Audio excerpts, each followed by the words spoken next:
2 days ago, I talked about news where North Korea fired a missile over Japan. In response to that missile, the next day, South Korea and the United States performed a joint exercise where they fired a missile which failed and blew up in South Korea.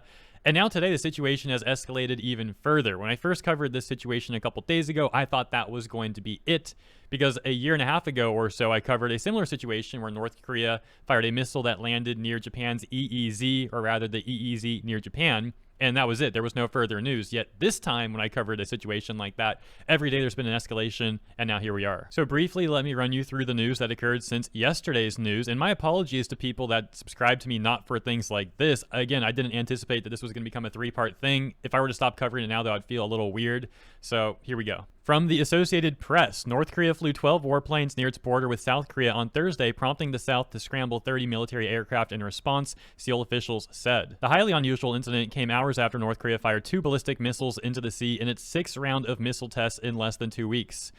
And I believe the missiles they're referring to now are not the ones from the other day. No, this is new news. Another new bit of news. North Korea fired more missiles. Here's an article about that. The headline, North Korea fires a ballistic missile into the Sea of Japan, South Korea says, writing, the latest missile test comes as members of the United Nations Security Council convened a meeting to discuss North Korea's October 3rd test of an intermediate range ballistic missile over northern Japan. So yes, indeed, it sounds like despite the US, Japan, and South Korea condemning North Korea's recent missile launch, their response was to launch another missile and, as you know, also rally a bunch of warplanes. North Korea perhaps upset by this news. Another headline I have for you guys, another article. US, Japanese, and South Korean warships perform missile defense exercise after North Korean tests. A big distinction, though, seems to be that South Korea, Japan, and the US are conducting missile defense tests. Quite the opposite from North Korea testing the capabilities of how far their missiles can reach. At least that's what it seems based on the news that we're receiving. Of course, make of all that what you will. And finally, I also have this article.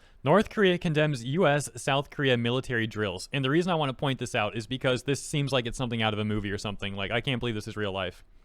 North Korea's response was basically memeing. Like, they basically just quoted what the US and Japan said about them. The Hill writes, North Korea on Thursday pushed back at the U.S. military's recent activity in the region, calling it, quote, a serious threat to the stability of the Korean peninsula.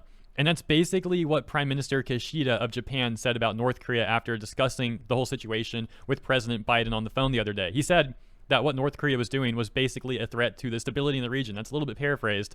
As you can see, though, North Korea's response is basically quoting what they said and giving it back to them. So guess that's where we're at. As always, thank you for tuning in, especially because these sort of topics are outside of the scope of what I usually cover. And despite the topics themselves being rather rough, I'm glad that the reception has been positive regarding my coverage. So once again, thank you all for tuning in. Let me know what you think in the comments. I'll see you there and in the next one on the way.